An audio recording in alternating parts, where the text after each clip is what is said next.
For this spring nail tutorial, you're going to need any nail polish remover that you have, your favorite nail polish. I'm going to be using the Ulta Beauty one from their Marshmallow Collection, and I like this one because it's a nice, pretty neutral color, and it'll go good with any accent nails that you want to do.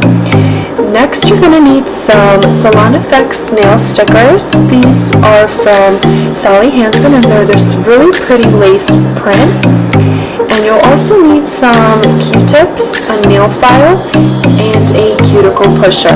And I also like to use some coconut oil at the end to massage my cuticles to get a nice smooth finish. Alright, let's get started.